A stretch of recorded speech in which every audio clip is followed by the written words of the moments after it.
poursuivre, c'est sur le livre, c'est page 88-89, d'accord, sur cette partie du cours. Donc c'est notre grand 2, les mutations sociales dans la France. Voilà, on était resté aux frères Pereire et donc c'est les mutations sociales dans la France avec deux graphiques à analyser. Donc sur la gauche, on a un graphique qui représente le pourcentage d'actifs sur 100 personnes par tranche d'activité et entre la différence entre 1852 et 1866. Alors, qu'est-ce qu'on peut constater et pourquoi, à votre avis? Monsieur, c'est quoi domestique? Donc, les gens de maison, les gens qui travaillent pour les femmes de chambre, pour qui travaillent pour des gens, pour du personnel de maison, chez les bourgeois. Enfin, la cuisine, le cuisinier, voilà quoi, comme dans les hôtels. On voit que la majorité, c'est plutôt typé agriculture, pêche et forêt. Et Mhm. Mais qu'est-ce qui fait le chiffre? comment? Que fait le chiffre? Ah, il diminue un petit peu, mais il reste quand même assez conséquent. D'accord, mais quand même, il y a une grosse diminution, hein. Oui, il y a une grosse diminution, mais c'est quand même 50% Oui, 50% du total, quoi. oui. Mais oui, il Euh, diminue, quoi. ok. Euh, Au profit de quoi alors? On était à 64,4, on tombe à 49,8, donc ça fait 14 personnes en moins, 14% en moins. Ok. Et en revanche, tu vois que tu as 10% en Ah oui, plus sur ouais, l'industrie, le transport, effectivement. le commerce et la banque. Ouais, D'accord? tout le reste augmente, mais il Voilà. diminue. Alors moi, il y a un chiffre qui m'intéresserait. Alors merci Enzo. Euh, Pourquoi, à votre avis, le nombre de domestiques et de gens de maison augmente comme cela? Parce qu'il y a plus de population. Non, ça représente, ça correspond à l'essor de quel type de population? Voilà, la bourgeoisie, tout à fait. C'est-à-dire que les gens qui investissent, les grands, les Schneider, les Pereire, les gens comme ça, du coup, s'embourgeoisent un peu plus et donc se retrouvent à avoir de l'argent pour pouvoir payer des domestiques et ainsi vivre leur vie de luxe tranquille. Et puis, conséquence de l'urbanisation, bah, les professions libérales, les services publics augmentent aussi. D'accord? Et si on regarde le document de droite, on s'aperçoit que c'est en 1866, quelle est l'industrie qui est le plus représentée?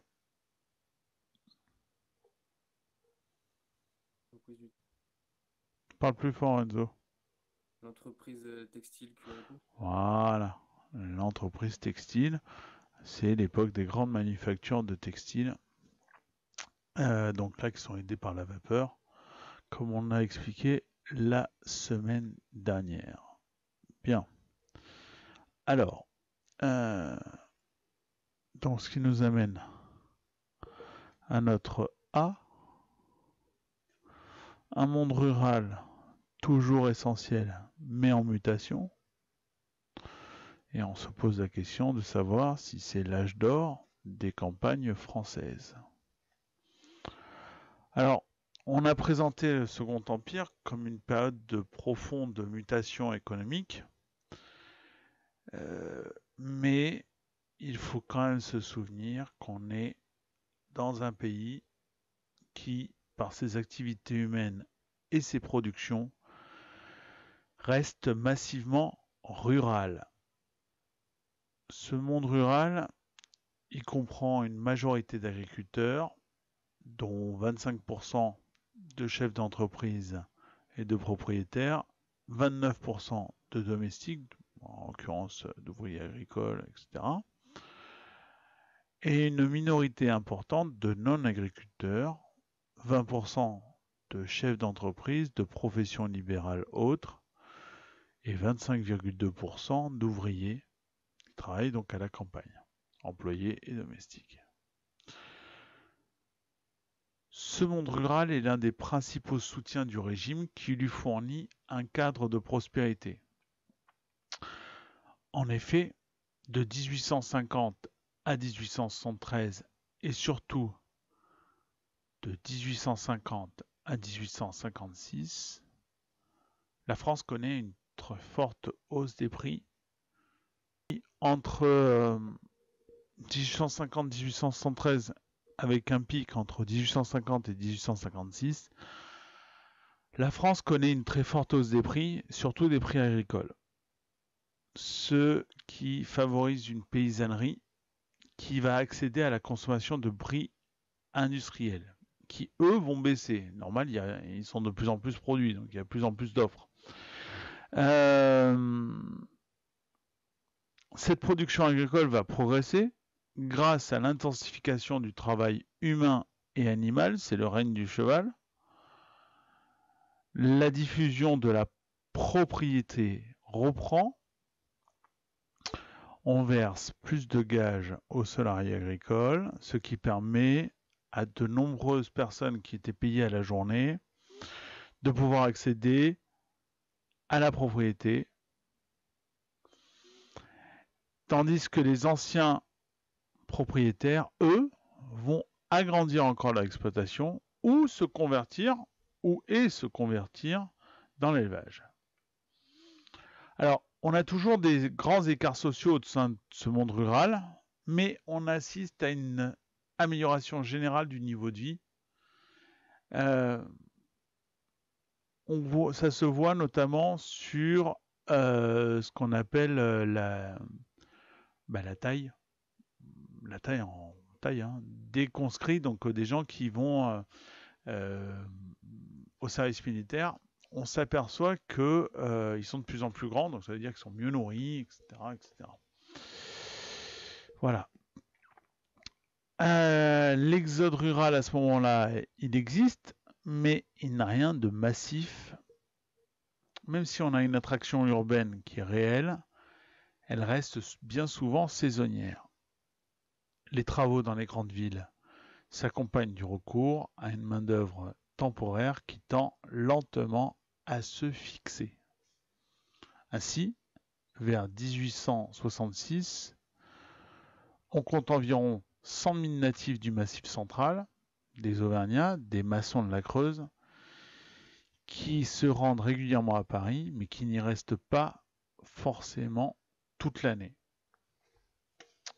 Donc ils montent pour faire des travaux et ils redescendent quand les travaux sont terminés. D'accord ? Après, vous allez avoir une sacrée diaspora d'Auvergnats. Je pense même qu'il y a plus d'Auvergnats à Paris qu'en Auvergne. Pourtant, c'est pas très grand. Bon, voilà. Et, on est d'accord. Alors, petit b, un pays qui commence sa transition urbaine. Donc, on a cette représentation. Donc, en rouge, vous avez la population totale. Et en jaune, vous avez la proportion de population rurale. Alors, petite observation, que fait la courbe de la population totale entre 1801 et 1872? Elle augmente. Bien.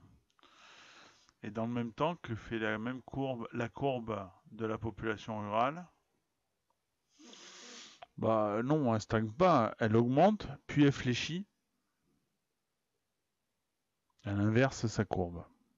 Elle inverse sa hausse. De hausse, elle passe à à déflexion après une relative stagnation pendant 20 ans. En fait, à partir de 1861, la population rurale commence à décroître dans la part de la population totale, alors que vous voyez que la population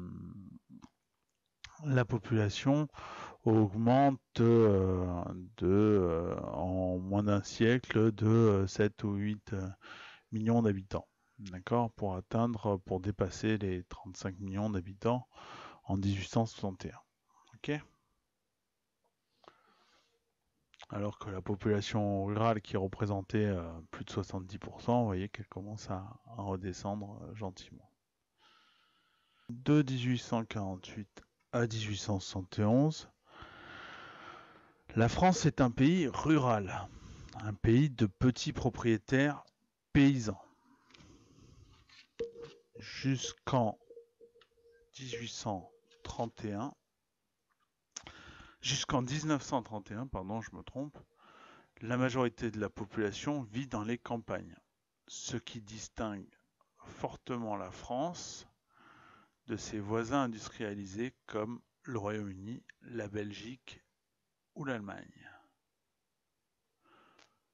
Cependant, de plus en plus de monde vont dans les villes, ce qui les fait s'agrandir, ce qui pose de gros problèmes de gestion, l'étalement urbain déjà à l'époque, l'évacuation des déchets, la question de l'air et de la lumière, les quartiers insalubres. Le Second Empire, à la suite de la monarchie de Juillet et de la Seconde République, qui avait multiplié les enquêtes, notamment dans les faubourgs ouvriers des villes industrielles, s'attaque à certains de ces problèmes en transformant le visage des grandes villes. Et c'est ce que l'on va voir tout de suite avec le PPO sur Haussmann. Donc,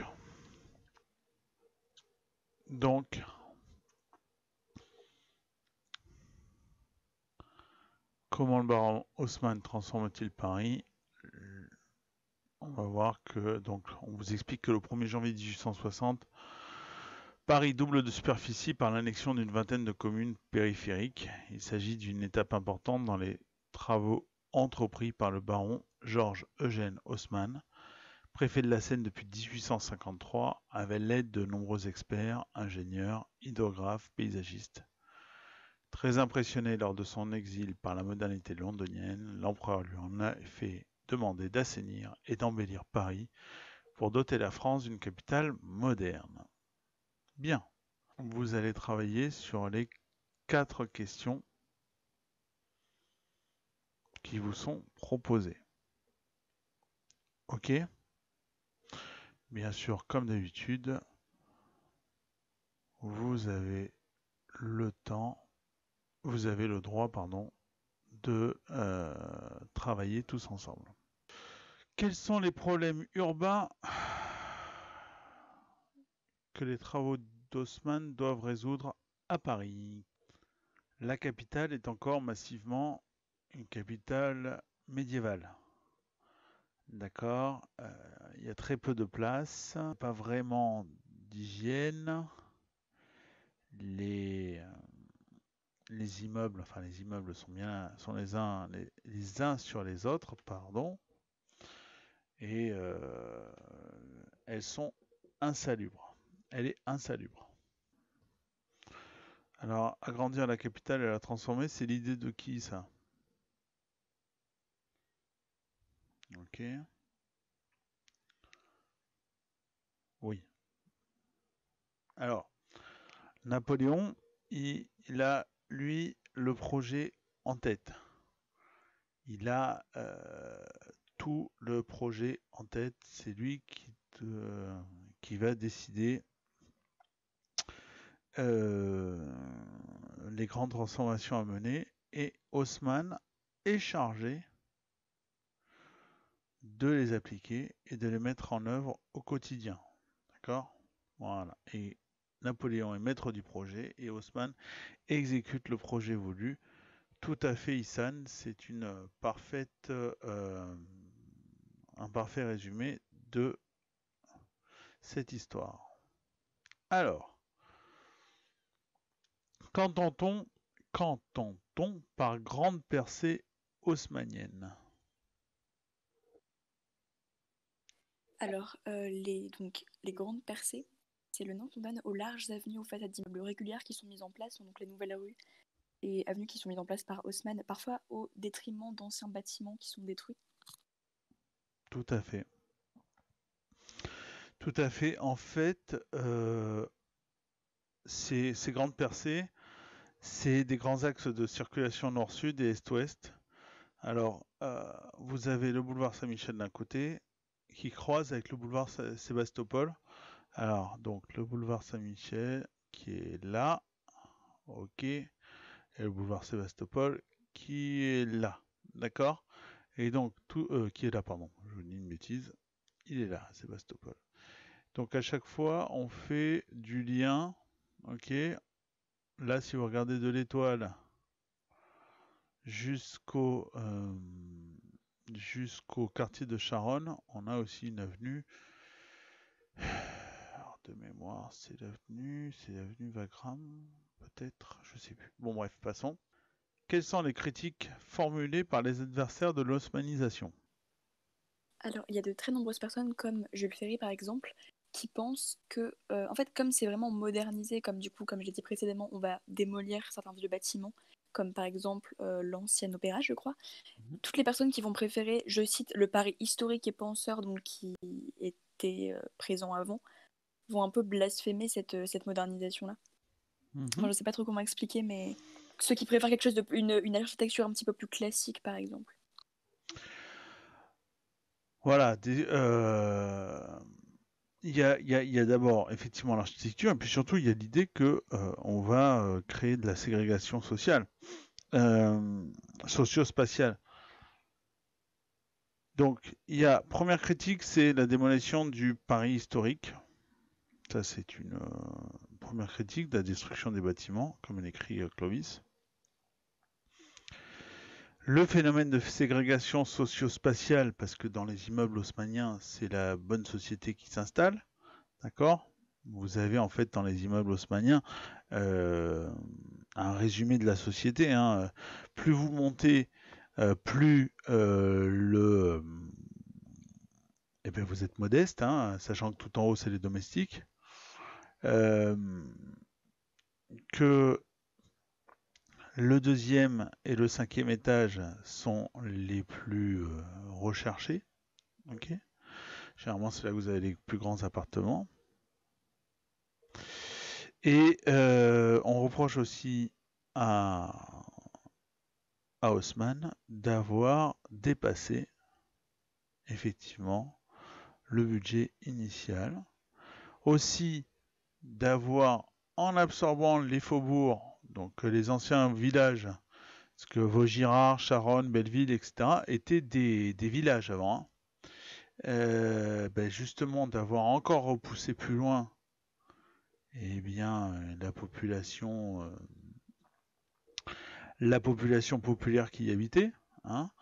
Et puis, il y a aussi Blanqui et des autres révolutionnaires qui se disent que pour faire une barricade, ça va être compliqué de la faire sur un grand boulevard. Il va falloir plus de place pour... on sera bien pris en enfilade par le canon sur ces grandes avenues. Donc, tout de suite, la révolution va être compliquée. Aussi. D'accord? Bien. Eh bien, très bien. Donc, vous aurez à faire le travail pour la rentrée. Je vous dirai ça à la fin. Sur cet exemple, une sorte de avant-après. Donc, d'un côté, on a des petites rues, comme vous pouvez trouver notamment dans la vieille ville de Toulon. C'est relativement insalubre, il n'y a pas de système d'évacuation des eaux usées, il n'y a pas de tout à l'égout, il n'y a rien du tout, hein.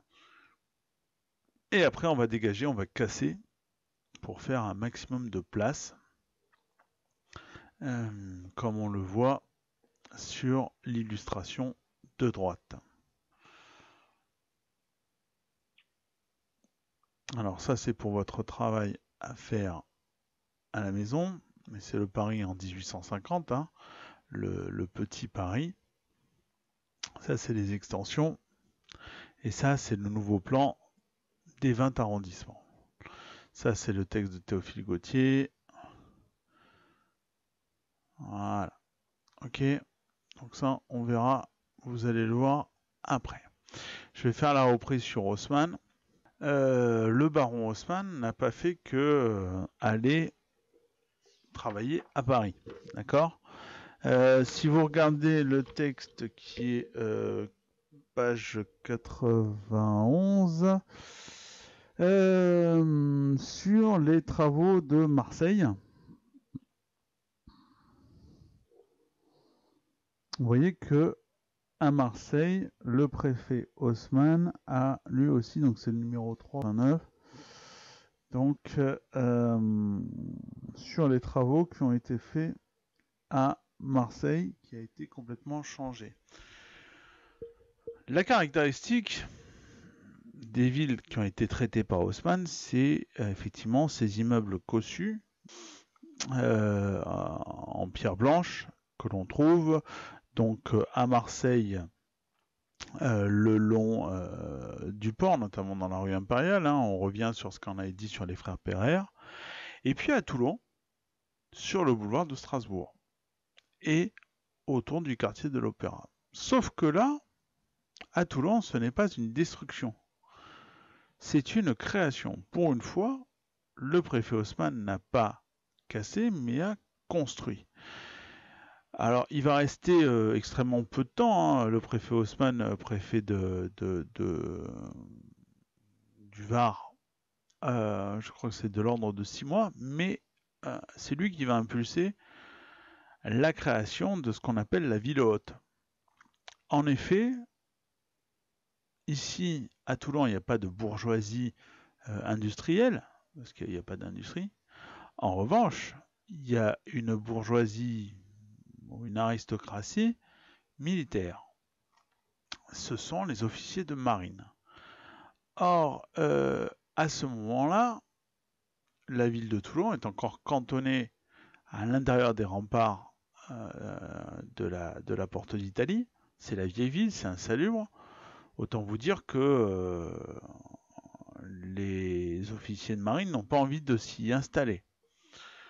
Donc pour cette nouvelle bourgeoisie, on va créer ex nihilo, à partir de rien, le boulevard de Strasbourg et ses belles maisons et ses beaux immeubles, ainsi que l'opéra, ainsi que l'immeuble du crédit de Marseille, etc. Tout ça va être créé à l'initiative du préfet Haussmann. Donc toujours pareil, on crée une vaste avenue, donc là en l'occurrence est-ouest, et on fait 3 avenues nord-sud, à savoir l'avenue Vauban, qui mène à la gare, l'avenue Colbert, et dans une moindre mesure, le boulevard François Fabier, qui mène à Noël Blache. D'accord ? Donc voilà, le plan il est organisé comme ça, avec aussi 3 avenues ou boulevards. Tout au nord, le boulevard du Pharaon, est-ouest, le boulevard de Strasbourg au milieu, et l'avenue de la République en bas. Ok ? Alors pendant longtemps, il a été prévu de casser, de faire une avenue, 2 autres avenues transversales au plein cœur même du cours Lafayette, mais ça a été abandonné. J'ai envie de dire Dieu merci. Voilà ce qu'on pouvait dire, et donc tout ça a été fait pour que les officiers de marine puissent habiter et se divertir à l'abri de la basse ville qui, elle, par contre, est restée populaire, pour ne pas dire pauvre, pendant longtemps. Ok ? Le Paris haussmannien est un des vestiges les plus sensibles du Second Empire, et c'est un des domaines où la marque de Napoléon III est la plus importante. Alors, il y a deux façons de voir l'œuvre de Napoléon et de ses transformations de Paris. D'un côté, dire que c'est une œuvre sécuritaire, voire répressive, ou de l'autre côté, de dire que c'est un projet économique et social et un des éléments de prestige de l'Empire. Alors, le baron Haussmann, nommé préfet de Paris le 1er juillet 1853, est l'instrument, et donc après sera le principal bouc émissaire, de la politique de Napoléon III. Il reprend les conclusions de la commission des embellissements de Paris du 20 décembre 1853, elle-même inspirée par tout un ensemble de recherches urbaines et sociales sous la monarchie de Juillet. On peut le voir sur les limites de Paris entre 1840 et 1860. 1840, on dit que c'est l'enceinte de Thiers. Voilà. Est-ce que Paris était là? J'ai inversé les deux. Donc, est-ce que Paris était là? Ou est-ce que Paris était là? D'accord, finalement, il a été choisi de mettre les limites de Paris au niveau des enceintes de Thiers qui seront abattues par la suite pour faire le périphérique de Paris bien plus tard. D'accord? Le territoire de Paris, c'est ça avant 1860. Puis, on absorbe les communes en 1860.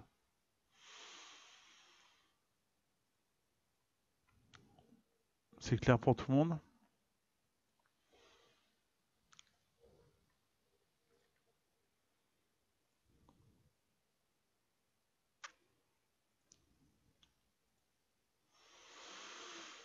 Alors,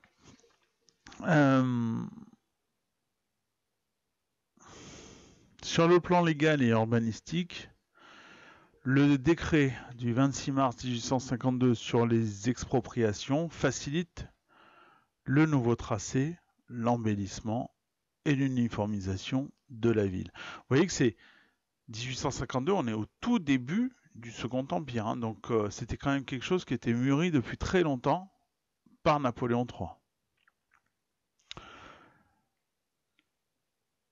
Sur le plan financier, l'osmanisation est menée grâce à une initiative du duc de Persigny qui a l'idée d'engager les excédents budgétaires de la ville, non pour payer directement les travaux, mais pour couvrir l'amortissement et les intérêts d'emprunt de capitaux bien plus considérables,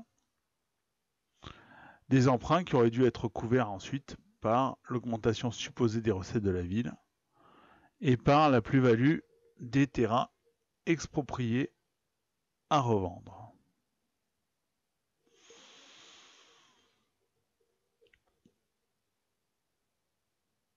Donc si l'osmanisation suscite l'enthousiasme et concourt à faire de Paris la ville moderne, du luxe et du plaisir, ces travaux suscitent également des critiques. La première, c'est les excès de la spéculation immobilière, qu'on